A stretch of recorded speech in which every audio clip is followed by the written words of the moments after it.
Eu gosto de imprimir o ITR. Sim. Eu não leio o press release. Você pega o ITR, já destrincha ali DRE, BP, fluxo de caixa, já vai ali nas notas explicativas. Tá num setor que a gente gosta muito, de um segmento que muito provavelmente vai ter a benção do governo. E aí agora, recentemente, começamos a montar a posição, porque...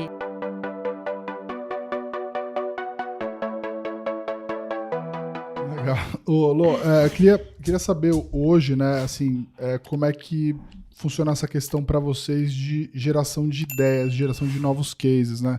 Se é o Barsi que chega para você e fala assim, olha, tô achando que essa ação aqui vale a pena visitar, ou se são vocês que levam ele depois. Como é que funciona o dia a dia de vocês nessa parte, desde gerar uma nova ideia de uma empresa, porque provavelmente ele já deve ter todas as empresas dele planilhadas na cabeça, sim, né? Então sim. ele só fica olhando talvez o preço e fala assim, olha, acho que esse ativo que eu gosto bastante talvez chegou no preço que eu gosto. Né? Como é que funciona essa relação e como é que vocês... quanto ele se envolve nessa decisão aí de vocês do AGF? Não, é engraçado isso, né? Porque assim, ele é o gestor da carteira dele, quem mexe é ele, a estratégia dele, enfim, mas de vez em quando eu falo, pô pai, tô olhando pra isso aqui, você não quer que eu te apresente, quer ir lá conhecer? Ele, não, vai lá conhecer, depois você me fala o que você achou, tal. A última dessa que aconteceu foi Caixa Seguridade. É um papel que, assim, dificilmente a gente entra em IPO, a gente acabou, entrei pequeno, peguei, nossa, nada, né? Deu nada de ações, enfim, mas comprei pra acompanhar Caixa Seguridade. E falei, não vou aumentar a posição enquanto não sair resultado, vamos ver como é que a empresa se comporta e tal. E, de novo, tá num setor que a gente gosta muito, de um segmento que muito provavelmente vai ter a benção do governo, assim, ele vai ser incentivado, que é o mercado imobiliário. Então, assim, é um comparável com a BB Seguridade, mas não ao mesmo tempo, porque atuam em setores, em segmentos muito diferentes. Então, o foco da BB Seguridade é o rural, o foco da Caixa Seguridade é o habitacional prestamista, né? Então, tinha muito valor ali para destravar, que eles tinham, obviamente, acabado de desfazer a parceria com a WIS. Falaram, não, vamos tocar na nossa, a gente tem uma corretora aqui, a gente toca a nossa, né? Faz tudo in-house e segue o modelo Bancassurance. Então, assim, você tinha muito mato alto para cortar ali naquele momento, que é você usar justamente os seus próprios canais de distribuição da Caixa, né? Para vender, obviamente, para fazer o upsell ali de outros produtos de seguro. Então, isso no Banco do Brasil já é pacificado há muito tempo. Sim. Então, é meio que copiar o que já está dando certo. Esse modelo Bancassurance, ele é usado aí por várias seguradoras no mundo, né? Então, eu vi ali uma oportunidade muito grande de, acho que tem muita coisa aqui de valor para destravar, mas vamos observar. E aí, falei para ele falou, não, beleza, vou acompanhar. E aí, agora, recentemente, começamos a montar a posição, porque... Com 3 anos de IPO completos, agora início de 2024, você já tem 6 anos de histórico, né? Então, você já tem um pouquinho mais de segurança, você já entende um pouquinho mais como que a empresa se comporta ali no mercado. Então, de fato, é um papel muito defensivo. 80% do capital social é caixa. Então, assim, eles têm todo o interesse de distribuir dividendos. Já soltaram, inclusive, que há a intenção de distribuir dividendos trimestrais a partir do ano que vem. Então, geralmente esses cases novos, assim, sou eu que estudo e levo para ele, aí ele decide se ele quer embarcar ou não. Então, e quanto tempo você acaba gastando aí do teu dia a dia, assim, porque hoje você tem um negócio aí que é a AGF, que é um baita sucesso, tem aí um monte de gente lá com vocês, né, um escritório novo e tal, você tem a Luísa empresária, tem a Luísa empresária, a Luísa... Conselheira, influenciadora, pratos. E tem a investidora, tem a analista CNPI. Né? Como é que você hoje está dividindo o teu tempo, né, em cada uma dessas atividades? Olha, eu vou fazer uma meia-culpa aqui. Hoje esse é o meu grande calcanhar de Aquiles, assim, administrar quanto de tempo que eu dedico para cada uma das coisas, né? Porque, assim, até um certo momento hoje não mais. Mas o AGF crescendo muito, obviamente você de vez em quando, e assim, é digital, você sempre tá tendo que apagar incêndio, aparece algum problema, e link, é isso, aquilo. Então, assim, a gente passou por um movimento agora, 22, 23, de os meninos, o Felipe e o Jean, eles assumiram como CEOs e co-CEOs, então, assim, eu saí dessa parte mais operacional, faço mais a institucional, assim, de podcast e tal, que se confunde um pouco com a de influenciadora, né, porque, obviamente, a minha função ali é não só falar de mercado porque eu amo, mas também para gerar leads orgânicos para o AGF, né. Então, assim, o principal papel como influenciador é justamente esse, chamar a atenção para a metodologia, para o AGF em si. Então, hoje eu tenho dedicado menos tempo ao operacional do AGF, né? A AGF, então, é basicamente ali influenciando através das redes sociais. E conselho de administração é o que hoje me toma mais tempo, sem dúvida nenhuma. Porque, assim, não são só as reuniões. É tempo para você estudar os materiais, que, assim, dependendo da empresa, são 700 páginas para você olhar em uma semana. Isso quando não cai as 3 empresas na mesma semana. Então, assim, geralmente eu uso o final de semana para estudar, para fazer minhas anotações, pedir material extra, visitar as empresas, enfim. Então, hoje meu tempo está mais dedicado nesse sentido. Para ano que vem, meu desafio vai ser falar alguns nãos para a parte influenciadora, para eu focar um pouco mais na parte investidora, porque assim, me sobra pouquíssimo tempo para acompanhar o mercado. Sim. Então, por exemplo, mas assim, não que isso me aflija muito, porque minha carteira tá lá. Eu não fico olhando o preço todo dia. Eu tenho algumas ações que estão no meu radar atualmente, assim, eu tenho uma assessora que qualquer coisa me liga, me manda um sinal de fumaça para dar um help, mas é uma coisa que eu quero me dedicar mais pro ano que vem, assim, eu preciso voltar a estudar, sabe? Assim, veio a pandemia, a gente bagunçou todos os planos, né? Então, assim, tinha o plano de ter um mestrado até os 30, já falhei. Então, para ano que vem eu quero focar bastante, assim, em especialização, principalmente no setor de seguro, que é o que tenho me apaixonado mais, aí, seguros e resseguros. Você chega a ficar quanto tempo sem olhar cotação ou até mesmo sem comprar uma ação? Depende muito, mas nessa semana em específico, a última vez que eu olhei foi segunda-feira. A gente tá gravando numa quarta, né? Então, parece o Alcoólicos Anônimos. Faz 2 dias que eu não olho cotação, né? Mas assim, não é bem isso que me aflige, é o tempo de ler balanço, por exemplo. Hoje eu tenho tempo de ler assim, fazer uma leitura, sabe, meio que diagonal, mais dinâmica, ler os highlights e tal. Mas não é isso que eu gosto de fazer, eu gosto de imprimir o ITR. Eu não leio o press release. Press release ali vai colocar o que tá bonito, o que tá bonito, né? Lógico. E na hora você já sabe que você precisa achar o que tá feio, porque ali você pega o ITR, já destrincha ali DRE, BP, fluxo de caixa, já vai ali nas notas explicativas que te interessam. E, obviamente, para isso você precisa de um pouco mais de tempo, né? Então, é porque eu quero me dedicar no que vem. Assim. Ô, Lô, aproveitando esse ponto, que eu acho que é muito legal a gente falar, tá? Há quanto tempo você já investe? Você já é investidora? Desde 2008. Desde 2008. Então, e o pessoal entrou 15 aí ano anos. passado e tá desesperado. Né? 15 anos. O cara que tá pensando, a gente fala sempre cara, né? Agora, tá tudo bem, Breia. Tá tudo bem. É difícil, né? Mas pensa o seguinte, né? Eu tô começando, imagina que eu tô começando hoje, sou jovem, tenho 18 anos, tô querendo começar a investir na bolsa, né? Qual o caminho você acha que a pessoa deveria perseguir para daqui 15 anos ter a bagagem e experiência que você tem hoje para ser não só uma grande investidora, mas uma grande analista e também até mesmo uma conselheira, né? Trabalhar no mercado financeiro ou ser um investidor? As duas coisas. Eu acho que, assim, não existe teoria sem a prática. Então, assim, eu sempre falo que o mercado ele é muito democrático porque ele não tá nem aí se eu sou filha do Barça ou não. A pessoa que tá do outro lado comprando ou vendendo para mim, através da B3, ela quer lucro, quer resultado, certo? Então, o que vai determinar se você vai ser bem sucedido, na verdade, em qualquer aspecto da vida, é você entregar bons resultados. Como que você entrega bons resultados? Eu não vejo isso sem você estudar muito. Então, assim, não necessariamente você precisa fazer uma graduação, um MBA, enfim, em mercado financeiro, mas você ter o hábito e o interesse, por exemplo, sei lá, estudar para um jovem, por exemplo, meia hora por dia.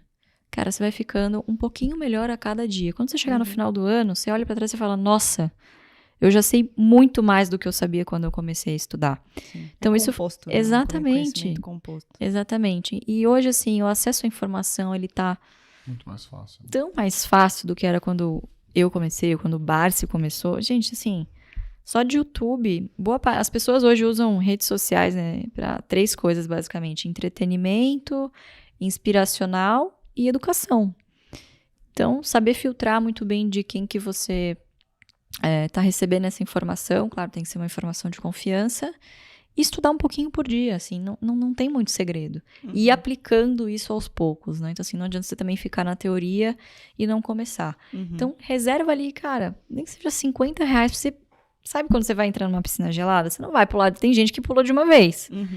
Eu já não sou assim, eu prefiro colocar o dedinho, aí você vai se ambientando, papapá, quando você já vê, você já tá dentro da água e já tá acostumado com a temperatura, sabe? Sim. Então, é assim, é não se jogar do avião sem saber abrir o paraquedas, né? Saber fazer isso direitinho. É muito legal essa questão de você pensar com as próprias mãos, né? Que é você pensar... Você pode estudar ações durante 5, 10 anos. Se você nunca comprar suas próprias ações, você não vai se obrigar a entender os movimentos. Às vezes você tem convicções muito fortes sobre um ativo e você vai tomar uma porrada muito grande. Isso vai te fazer um pouco mais humilde. Eu acho que essa é uma coisa até legal que eu indico para algumas pessoas, né? Eu fiz isso... Eu tenho um afilhado de 12 anos, eu invisto por conta própria porque ele não tem capacidade ainda. Mas eu tenho um primo de 18 anos, né, que ele falou, pô, eu vejo que você trabalha no mercado financeiro, queria começar a investir e tal, mas ele mora fora, né? Então eu falei assim, vou fazer o seguinte, eu vou te dar 1.000 euros, você abre uma conta numa corretora, a gente tem aqui uma carteira global, né? Então você lê tudo que o analista de ações globais indicou e você escolhe 3 ações que você acha que são boas, tá? E também eu gostaria que você testasse e procurasse em outros lugares. Eu comprei uma assinatura de uma outra casa gringa para ele assinar. E falei assim, olha, lê lá também o que eles falam, escolhe 2 ações para você começar a... Primeira coisa que você vai fazer, pega os 1.000, não compra os 1.000, compra 500. E depois a gente discute o que vai acontecer, né? E ele ficou muito nessa ânsia de comprar logo os 1.000. Porque ele só via os negócios subindo, subindo, subindo. Aí ele comprou todos os 1.000. E aí, obviamente, depois que você acaba com todo o seu caixa, o negócio começa a despencar. Sempre assim.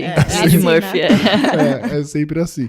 Mas essa acho que é uma sugestão legal que eu dou para as pessoas, principalmente para você que tem um filho, um irmão e tal. Assim, se você puder, né, prover isso, dá um dinheiro na mão dele, faz ele abrir uma conta e começar a se desafiar, né, a entender o que está acontecendo no mercado, a entender um pouco do balanço, acompanhar as notícias daquela empresa, acompanhar menos cotação e talvez mais notícia e mais resultado, entender as dinâmicas daquela própria empresa, né?